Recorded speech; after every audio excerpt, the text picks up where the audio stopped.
जब धारा 370 नहीं था तो चेन्नई में धमाके, दिल्ली में धमाके, लखनऊ में धमाके, हैदराबाद में धमाके, गुवाहाटी में धमाके, चलती बस में धमाके, चलती ट्रेन में धमाके, हर दिन धमाके होते थे। ए से आदर्श घोटाला किसने किया? कांग्रेस ने। बी से बोफोर्स घोटाला किसने किया? कांग्रेस ने। सी से कोयला घोटाला किसने किया? कांग्रेस ने। सी से CWG घोटाला किसने किया? कांग्रेस ने। सी से कॉमनवेल्थ घोटाला किसने किया? कांग्रेस ने। डी से देवास घोटाला किसने किया? कांग्रेस ने। ई से एम्प्लॉय गारंटी घोटाला किसने किया? कांग्रेस ने। एफ से फोल्डर घोटाला किसने किया? कांग्रेस ने। जी से गाजियाबाद पेमेंट फंड घोटाला किसने किया? कांग्रेस ने। एच से हर्षद मेहता स्टॉक एक्सचेंज घोटाला किसने किया? कांग्रेस ने। आई से IPL घोटाला किसने किया? कांग्रेस ने। जे से जूनियर बेसिक ट्रेनिंग घोटाला किसने किया? कांग्रेस ने। के से कॉटन प्रकाश स्टॉक एक्सचेंज घोटाला किसने किया? कांग्रेस ने। एल से LIC हाउसिंग स्कीम किसने किया? कांग्रेस ने। एम से मधु कोटा स्कीम किसने किया? कांग्रेस ने। एन से नेशनल हेराल्ड स्कीम किसने किया? कांग्रेस ने। सत्यम घोटाला, टाटा ट्रक घोटाला, राशन कार्ड घोटाला, पंजाब काउंसिलिंग घोटाला, 2G स्पेक्ट्रम घोटाला, DLF घोटाला, रॉबर्ट वाड्रा घोटाला, टोटल 12 लाख करोड़ का ये अनुमानित आंकड़ा है, जिसमें से कॉमनवेल्थ घोटाला 70,000 करोड़ और कोयला घोटाला 1,86,000 करोड़ का कांग्रेस ने किया है। लगता है क्या तीसरी बार एनडीए को मौका मिल पाएगा? बिल्कुल मिलेगा। मिलेगा। किन कारणों से कह रहे कि हाँ मिलेगा? कारण बहुत है, अगर एक कारण हो तो मैं बताऊं। कारण देखिए, मैं बताता हूं। पहली बात, राम मंदिर बना। मेरे लिए सबसे बड़ा मुद्दा ये है राम मंदिर। वो इसलिए है क्योंकि 498 साल तक हिंदुओं ने इसकी लड़ाई लड़ी है, हमारे पूर्वजों ने जान गंवाई है। 498 साल बाद अगर राम मंदिर बन रहा है तो मेरे लिए सबसे बड़ा मुद्दा है। दूसरा, आर्टिकल 370, जम्मू कश्मीर से धारा 370 हटा। जब धारा 370 नहीं था तो चेन्नई में धमाके, दिल्ली में धमाके, लखनऊ में धमाके, हैदराबाद में धमाके, गुवाहाटी में धमाके, चलती बस में धमाके, चलती ट्रेन में धमाके, हर दिन धमाके होते थे। हमारी सेना पे पत्थरबाजी हुआ करती थी और वहाँ पे नारा लगते थे ला इलाहा इल्लल्लाह और तेरा मेरा नाता क्या है, ऐसे नारा लगते थे। भारत तेरे टुकड़े होंगे इंशाअल्लाह इंशाअल्लाह, भारत तेरे टुकड़े तक जंग हमारी जारी है। सेनाओं पे पर डे हमले होते थे। जब से धारा 370 हटी, ना सेनाओं पे हमला हो रहा है, ना ऐसे नारे लग रहे हैं, ना कहीं बम ब्लास्ट हो रहा है। हाँ, एक बार पुलवामा अटैक हुआ था, पूरे भारत से खत्म हो गया। जम्मू कश्मीर कुछ एरियाज तक रह गया है, जो सरकार आने के बाद मतलब 2024 में इसका भी अच्छे से उपाय कर दिया जाएगा। और ये जो कांग्रेस कह रही है ना कि मोदी सरकार ने क्या किया क्या नहीं किया, मैं बता रहा हूँ। भारत में पहले 70,000 किलोमीटर सड़कें थी, आज 2.5 लाख किलोमीटर है। हम $1.5 ट्रिलियन की इकोनॉमी से आज $4.5 ट्रिलियन की इकोनॉमी है। भारत में पर डे आज 30 किलोमीटर सड़कें बन रही हैं। विद्युत रेलवे 9,000 किलोमीटर था, आज 80,000 किलोमीटर है। हमारे पास 2014 में 2 मोबाइल मैन्युफैक्चर था, हम आज 200 हैं। हम तीसरी सबसे बड़ी ऑटोमोबाइल फैक्ट्री मतलब वो बन गए हैं। और अब ये कहें कि कांग्रेस ने क्या किया, तो मैं कांग्रेस से भी काम गिनाता हूँ। ए से आदर्श घोटाला किसने किया? कांग्रेस ने। बी से बोफोर्स घोटाला किसने किया? कांग्रेस ने। सी से कोयला घोटाला किसने किया? कांग्रेस ने। सी से CWG घोटाला किसने किया? कांग्रेस ने। सी से कॉमनवेल्थ घोटाला किसने किया? कांग्रेस ने। डी से देवास घोटाला किसने किया? कांग्रेस ने। ई से एम्प्लॉय गारंटी घोटाला किसने किया? कांग्रेस ने। एफ से फोल्डर घोटाला किसने किया? कांग्रेस ने। जी से गाजियाबाद पेमेंट फंड घोटाला किसने किया? कांग्रेस ने। एच से हर्षद मेहता स्टॉक एक्सचेंज घोटाला किसने किया? कांग्रेस ने। आई से IPL घोटाला किसने किया? कांग्रेस ने। जे से जूनियर बेसिक ट्रेनिंग घोटाला किसने किया? कांग्रेस ने। के से कॉटन प्रकाश स्टॉक एक्सचेंज घोटाला किसने किया? कांग्रेस ने। एल से LIC हाउसिंग स्कीम किसने किया? कांग्रेस ने। एम से मधु कोटा स्कीम किसने किया? कांग्रेस ने। एन से नेशनल हेराल्ड स्कीम किसने किया? कांग्रेस ने। सत्यम घोटाला, टाटा ट्रक घोटाला, राशन कार्ड घोटाला, पंजाब काउंसिलिंग घोटाला, 2G स्पेक्ट्रम घोटाला, DLF घोटाला, रॉबर्ट वाड्रा घोटाला, कितने सारे घोटाले के बावजूद भी कह रहे हैं बीजेपी ने क्या किया? टोटल 12 लाख करोड़ का ये अनुमानित आंकड़ा है, जिसमें से कॉमनवेल्थ घोटाला 70,000 करोड़ और कोयला घोटाला 1,86,000 करोड़ का कांग्रेस ने किया है। अब इतने सारे घोटाले करने के बाद भी अगर कोई बात करे कांग्रेस की, तो भाई साहब फिर वो तो मेरे पर वो तो व्हाट्सएप यूनिवर्सिटी का ज्ञान ही लेके आए हैं वो। हाँ, अब भाई ज्ञान चल रहा है। JBM वाले मतलब ये क्लास भी चला रहे हैं क्या? सर आप बताइए। मैंने बात बताओ, जय भारत मारुति वाले जो जिस कंपनी से हो आप, वो ये क्लास भी चलाते हैं क्या? ये पॉलिटिकल वाली? नहीं यार काम धंधा है, गाड़ी बनाओ, सब कुछ है, पॉलिटिकल का काम कर रहे हो। आपको शायद पता नहीं है, ज्ञान तो हर चीज का होना चाहिए। ज्ञान सबके पास है, ज्ञान सबके पास है। इन सब कांग्रेस के पीछे पड़ गए सारा घोटाला है और दूसरे के घोटाले नहीं खोल दो। आप एक घोटाले बता दो। चलो, मैं मेरे को नहीं मालूम किसी का घोटाला, मैं किसी पार्टी से नहीं हूँ, किसी का घोटाला नहीं मालूम। मैं तो सुन रहा था आपने ए से जेड तक के घोटाले बता दिए। अभी तो हो रहा है भाई साहब। अगर इसमें एक घोटाला करना हो तो आप बताओ। एक घोटाला करना हो बताओ। कहाँ तक हुआ था अभी मेरे ख्याल से? बताओ, अभी एक घोटाला करना हो तो आप बताओ। और आप सर बोल रहे हैं ना कि ये बोल रहे हो कि JBM का सर आज संडे है, छुट्टी है, तब आया हूँ, बाकी दिन में जाता हूँ। कंपनी को नहीं लगाना चाहिए। सुनिए और दूसरी बात, अगर आप बोल रहे पॉलिसी का अगेंस्ट है कंपनी के, ठीक है, कंपनी का कैसे की पॉलिसी के अगेंस्ट है? JBM के लोगों के हिसाब आप नहीं कर सकते पॉलिटिक्स। जिस कंपनी में चाहे मारुति है या जो भी है, जय भारत मारुति का, आप जय भारत मारुति है।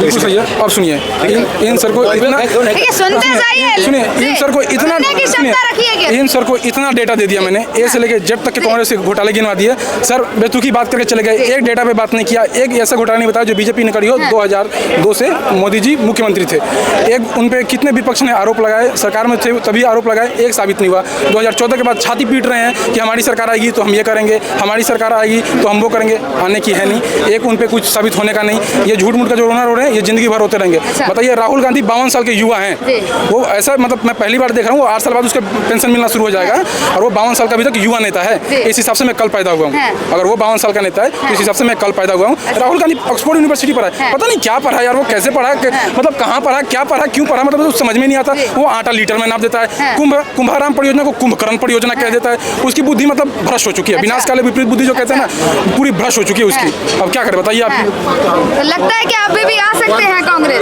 जी? हाँ, या एक मौका देना चाहिए उसे? आ सकते हैं सड़कों पे। अच्छा, सड़कों पे आ सकते हैं। आ सकते हैं, वो सड़कों पे। सहमत है क्या इनकी बातों से? नहीं भाई। जी, क्या कहना चाहेंगे? हाँ, बीजेपी आ रही 400 के ऊपर, 400 पार आएगी। हाँ, आ रही। जो ये वादे कर रहे हैं और जो ये एकदम श्योरिटी के साथ, विश्वास के साथ कह रहे हैं कि 400 पार आएगी बीजेपी, तो यहाँ सवाल ये उठता है कि ईवीएम हैक किया जा रहा था अभी। अरे ईवीएम नहीं, अभी 400 पार 3 प्रदेश में कोई उनको नाम निशान नहीं था। आया बीजेपी आया कि नहीं आया? सब कह रहे थे कांग्रेस आ रही हो, आ रही, आई बीजेपी आई ना।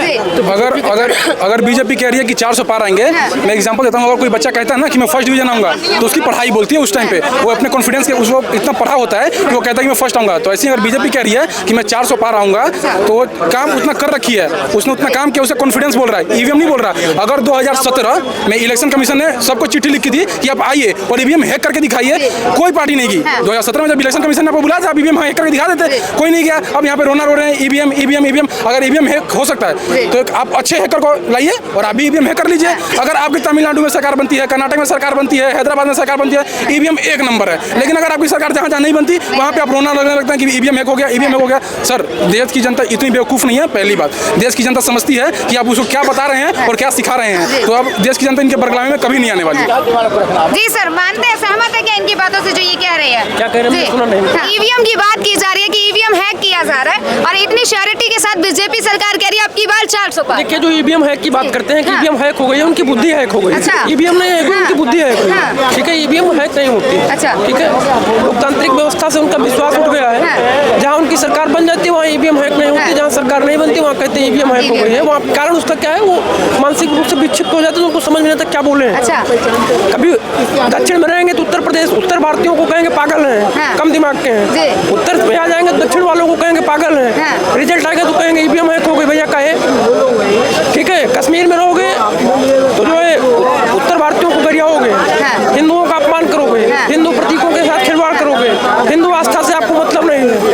आप भगवान शंकर जी के मंदिर में पूजा करने जाओगे, जैसे लग रहा है पूजा नहीं, फॉर्मेलिटी करने गए हो, फेंक रहे हो सारी चीजें। ये सब सारी चीजें करोगे तो क्या है भैया? अच्छा, कर कौन रही? राहुल गांधी। राहुल गांधी जी। हाँ। और क्या? हाँ। अच्छा जी, क्या राहुल गांधी का नाम राहुल गांधी नहीं होना चाहिए, उनको डबल पी के नाम से बुलाओ, अच्छा। पप्पू पनौती। अच्छा, उनका नाम है पप्पू पनौती। सहमत है अंकल जी? नहीं, सही कह रहे हैं, बिल्कुल ठीक कह रहे हैं भाई, बात सब सही कह रहे हैं। वो ऐसा आदमी है, भारत में हिंदू मेजोरिटी में है, वो हिंदू खत्म करने की बात करता है, वो हिंदू के अगेंस्ट में बोलता है, विकास उसको दिखता नहीं है। वो बोलता है कि हम एमएसपी लागू कर देंगे, जबकि उसको पता है कि एमएसपी लागू नहीं हो सकती। 2006 में ही स्वामीनाथन की रिपोर्ट आई थी, उसकी सरकार 2014 दी थी, वो चाहता तो लागू कर सकता था, लेकिन उसको पता है कि अगर लागू करेंगे देश का बीजेपी ने तो कहा था ना इससे पहले कि हाँ हम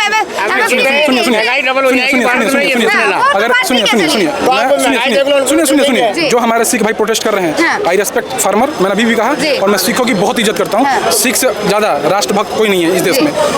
वो जो बोल रही है, आपने अभी कहा कि बीजेपी ने कहा था कि हम एमएसपी लागू करेंगे, बीजेपी ने कभी नहीं कहा कि हम पूरी तरह से एमएसपी लागू करेंगे। सरकार ने, वो किसानों ने 13 मांग रखी थी, सरकार ने 10 मांगे मांग ली। अगर सरकारें 3 मांगे और मांगती हैं, देश का बंटा धार हो जाएगा, देश डूब जाएगा, यहाँ पे श्रीलंका का हाल हो जाएगा। ठीक है, तो इसमें पॉसिबल ही नहीं है मैम। आप समझ के देखिए कि इंफ्रास्ट्रक्चर का बजट 11 लाख करोड़ का है और देश में ये अगर एमएसपी लागू हो जाएगा तो 10 लाख करोड़ पैसे बढ़ जाएंगे मैम। फिर इंफ्रास्ट्रक्चर को पीछे करना पड़ेगा, कैसे होगा ये? देश को भी तो आगे बढ़ाना है कि नहीं बढ़ाना? मैनेज करना मुश्किल हो जाएगा। हाँ, मैनेज करना बहुत ज़्यादा मुश्किल हो जाएगा। फिर सड़कें का काम नहीं हो पाएंगी, स्कूल के काम नहीं हो पाएंगे, जो ये अच्छे हाईवेज बन रहे हैं, हॉस्पिटल जो बनेंगी वो काम नहीं हो पाएंगे, तो इससे बहुत बुरा इंपैक्ट पड़ेगा देश पे। और ये बात किसानों को भी समझना है, यूथ को भी समझना है, विपक्ष को भी समझना है, और जो सरकार फैसला लेगी वो किसानों के हित में ही लेगी। विपक्ष तो कह रही है अगर उनकी सरकार रहेगी तो वो कर देंगे ही। देखिए वो गांजा पीने के बाद बहुत अच्छा बोलते हैं। अच्छा। वो गांजा दारू पीने के बाद एकदम सही बात बोलते हैं, जिसका नाम है विपक्ष। अच्छा। राहुल गांधी जो है और जो विपक्ष है वो माल जब फूंकती है ना, एक नंबर बात कहती है। अच्छा। हाँ, और वो इसी कारण वो सरकार में आ नहीं रही। और वो अगर ऐसी बातें करेंगी तो जिंदगी में नहीं आएंगी। वो आएंगी लेकिन सड़कों पे आ जाएंगी वो। हाँ, वो कभी देश में मतलब नहीं काम कर सकती है। वो पद पे तो कभी किसी पे पद पे नहीं आएंगी, लेकिन सड़क पे नहीं जाएंगी। देश के बारे में नहीं सोचेगी। वो ऐसा है। देश के बारे में सोचेगी, जो मांगे कर रहे हैं वो पूरी करके दिखाएगी। अगर विपक्ष की नहीं आएगी, नहीं आएगी। हाँ। मेरे को 70 साल 60 साल खत्म हो ही जाऊँ, देखते देखते वो कुछ नहीं करेगी। हाँ। वो अपनी पार्टी बनाने के बजाय वो दूसरी पार्टी को तोड़ती है। अच्छा। बता दो आपने राहुल ने आज तक अपनी पार्टी बनाई है, फालतू बड़े में घूमता रहता है, उससे कोई मतलब थोड़ी है। ये बर्बादी देश की। अगर आपने इतना उनके खिलाफ बोल दिया ना, वो आपको मोदी मीडिया कह देगी। अच्छा। सीधा बता रहा हूँ, उनके खिलाफ बोल मत देना। अगर कांग्रेस के खिलाफ बोला या कांग्रेस का काला चिट्ठा दिखाया, वो सीधा आपको बोलेगी गोदी मीडिया। अच्छा। एक मैं बात बता रहा हूँ, राजीव गांधी की सरकार थी, एक पत्रकार ने राजीव गांधी के खिलाफ गलत बोल दिया था। उस टाइम पे उसकी कनेक्शन काट ली गई थी बिजली की, और अगले दिन इनकम टैक्स का छापा पड़ गया था, रेट पड़ गया था। तो थोड़ा अभी सोच समझ के बोलिएगा, कहीं आपके साथ भी ऐसा ना हो जाए। ठीक है, देखिए मैंने पहले भी कहा और अभी भी कह रहा हूँ, चाइना के सामान का, पाकिस्तान के ईमान का, राहुल के बयान का और चमचों के ज्ञान का कोई भरोसा नहीं है, कोई तोड़ नहीं है। समझे, जियो का डेटा और सोनिया का बेटा मस्त इंटरटेनमेंट कराते हैं, वो इसीलिए बने हैं। वो प्रधानमंत्री पद का उम्मीदवार नहीं हो सकता, कभी नहीं हो एंटरटेनमेंट के लिए बने हैं। हाँ, कह रहे हैं। मैं कह रहा हूँ कि कपिल सहमत है कि इनकी बात बिल्कुल, से? जी। बिल्कुल। अच्छा, 2024 में आप किसे देखेंगे? मोदी जी को। मोदी जी आएंगे, जो आ रही है वही चलेगी। समर्थन मोदी जी, कर रहे हैं। मोदी जी। मोदी जी क्यों? मोदी ने अच्छा काम किया है। अच्छा काम किया है, जरा काम गिनाएंगे ऐसे कोई दो जो आम जनता के 370 की धारा हटवा दी। राम मंदिर बना दिया। जी। ताली बजाओ, राम मंदिर मंदिर बेटा। जाए तो सब राम मंदिर का काम गिना रहे हैं, आम जनता को क्या सुविधा अभी है? राजस्थान में एक मंदिर बना है, राम मंदिर की अभी फोटो आज पेपर में आई है। राम उनके हिसाब से उन्होंने बनाया। राम मंदिर ही नहीं, हमारे मोदी जी ने बहुत सारी कम्युनिटी के लिए काम किया है। सड़क के लिए करतारपुर कॉरिडोर खुलवाया। कम्युनिटी छोटो में रेलवे के इंफ्रास्ट्रक्चर बना रहे हैं। पूरे देश में रेल के अंदर आधारभूत सुविधा दे रहे हैं। रेलवे से सस्ता कोई साधन नहीं है आवागमन का हमारे देश के अंदर।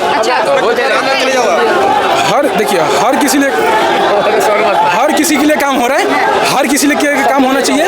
बस ये विपक्ष जरा प्रोपोगेंडा चला के जाता है कि इसके खिलाफ केंद्र की सरकार है, बीजेपी इसके खिलाफ है। बीजेपी किसी के खिलाफ नहीं है। बीजेपी जो काम करती है सारे कम्युनिटी के लिए करती है, सभी लोगों के लिए करती है। 10 साल, हाँ ये सर ने बोला है। जितने पढ़े लिखे लड़के उनको यहीं काम मिलेगा। मैं बता रहा हूँ, सरोजिनी नगर नारोजी नगर में कंपनी खोल रहा है, मैं बता रहा हूँ, गुड़गांव जाने की जरूरत नहीं है।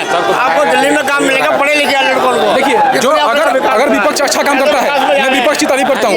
हमारे यहाँ पे दिल्ली में शीला दीक्षित ने अच्छा काम किया, नो डाउट, बहुत बेहतरीन काम किया शीला दीक्षित ने। मैं उनका सपोर्ट करता हूँ और हमेशा उनकी तारीफ करता हूँ। लेकिन अगर कोई, मैं बीजेपी की सपोर्ट करता हूँ, अगर बीजेपी गलत करे मैं कल ऑन द कैमरा बोलूँगा कि बीजेपी ने काम गलत किया। कांग्रेस गलत करेगी तो मैं हमेशा बोलता हूँ कांग्रेस ने गलत किया। लेकिन अगर आप किसी एक चीज़ के लिए, अगर आप देखिए सीधी बात है, अगर आपने 100 बुरे काम किए और एक अच्छे काम किए तो आपका अच्छा नहीं कहलाएगा। लेकिन आपने 100 अच्छे काम कर दिए और बाई मिस्टेक आपसे एक गलत काम हो गया तो उसको बुरा भी नहीं कह सकते। ये बात मानते हैं ना?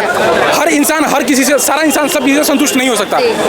आप ये बात मानती हैं? केंद्र की सरकार हर किसी को संतुष्ट नहीं कर सकती। मैं अच्छा मानता हूँ तो आप बुरा मानेंगी, आपका अपना ओपिनियन हो सकता है, मेरा ओपिनियन अपना ओपिनियन हो सकता है। लेकिन अगर आप ये सोचें कि सरकार हर किसी को संतुष्ट कर दे तो ये पॉसिबल नहीं है। समझे, विपक्ष का काम है सवाल का मतलब मुद्दा उठाना और सरकार का काम है उस पर जवाब देना, ठीक है। लेकिन अब आप अनर्गल सवाल उठाने लग जाओ, कोई भी मुद्दा उठाने लग जाओ और सरकार को घेरने लग जाओ तो ये पॉसिबल नहीं है।